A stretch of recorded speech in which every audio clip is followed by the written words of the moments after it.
আমরা অনেক কথা শুনি না, ডিজিটাল অনেক কথা শুনি না। এই শব্দটা কোথেকে আসছে আবার জানেন? 2004 সালে জেনেভাতে একটা সেমিনার হয়েছিল, world summit on information society. সেই সেমিনারে অনেকগুলি, প্রথমে কয়েকটা প্ল্যানারি সেশন ছিল। সেই প্ল্যানারি সেশনের পরে ওয়ার্ল্ড লিডারদেরকে নিয়ে কনফারেন্স হয়েছিল। সেখানে আমাদের দেশনেত্রী মরহুমা বেগম খালেদা জিয়া, সাবেক প্রধানমন্ত্রী, সেখানে উনি গিয়েছিলেন। আমাদের ডক্টর মঈন খান স্যার সেখানে ছিলেন।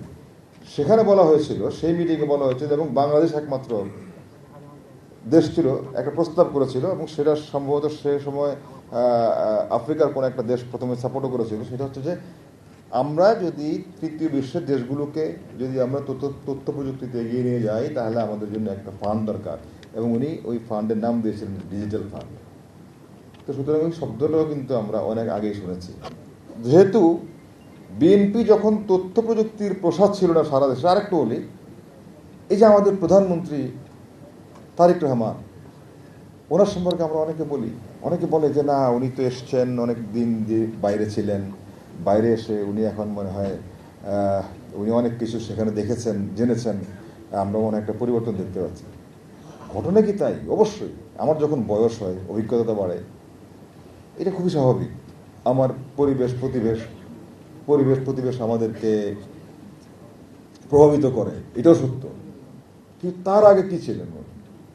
আমরা কি এটাকে জানি যে 2004 সালে উনি যুক্তরাষ্ট্রে গিয়েছিলেন, যুক্তরাষ্ট্র সরকারের আমন্ত্রণে।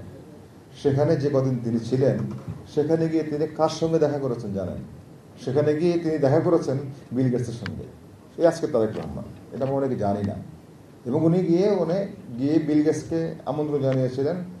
স্যার আছেন, আমি স্যারের সঙ্গে কথা বলে বলছি, 6 মাসের মাথায় বিল গেটস এবং তার সাবেক স্ত্রী মেলিন্ডা গেটস বাংলাদেশে সম্ভবত 26 ঘন্টার জন্য একটা জটিকা সফরে বাংলাদেশ সফর করে গিয়েছিলেন 2006 সালে সফর আইন।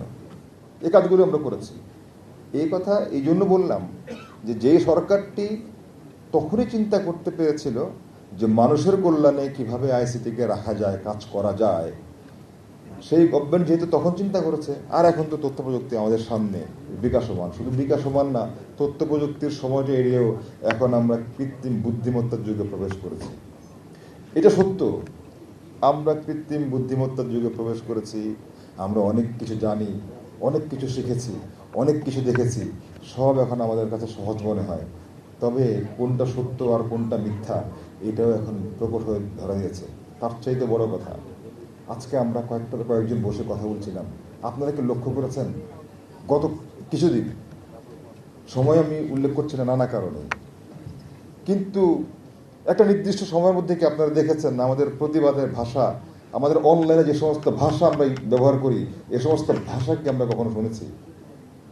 যে সমস্ত ভাষা আমরা প্রতিবাদের ভাষা হিসাবে, বাক স্বাধীনতা হিসাবে, ব্যক্তি স্বাধীনতা হিসাবে আমরা ফেসবুকে, সোশ্যাল মিডিয়াতে যে সমস্ত শব্দগুলি ব্যবহার করছি, এ সমস্ত শব্দগুলি কি মানুষের ভাষা? আমরা কি এই ভাষা শুনে শুনে বড় হয়েছি? আমরা যে যত বছর আমরা তো আগে এমন রাষ্ট্র সমাজকে আমরা দেখেছি যে রাষ্ট্র সমাজে মুরব্বীদেরকে, সিনিয়রদেরকে শ্রদ্ধা করা যাবে না, শ্রদ্ধা করা, এবং আমরা কথা বলতে বলতে আমরা গালাগালি করব, কথা বলতে বলতে আমরা বাজে ল্যাঙ্গুয়েজ ইউজ করব। আমি আশা করি আমরা যারা বেড়ে উঠছি, এই উন্নয়ন মানে যদি হয় যে আমি এখন আইফোন, একদম লেটেস্ট আইফোন ব্যবহার করছি, উন্নয়ন মানে যদি হয় যে আমি এখন যা চাইছি তাই পাইছি, তাই পাই, উন্নয়ন মানে যদি হয় যে আমার যা ইচ্ছে তাই লিখছি, তাহলে তো বলতেই হবে যে আমাদের এক ধরনের উন্নতি হয়তো হয়েছে, আমাদের হয়তো অনেকের পকেটে টাকা ঢুকেছে, কিন্তু আমরা মনুষ্যত্ব হারিয়েছি, মানবিকতা হারিয়েছি, মানুষ হয়ে উঠতে পারিনি এখনো। আমাদের এখন খুব বেশি মানুষ হয়ে ওঠা জরুরি। আমরা যারা, আমাদের সন্তানদেরকে ওটা শেখানো জরুরি।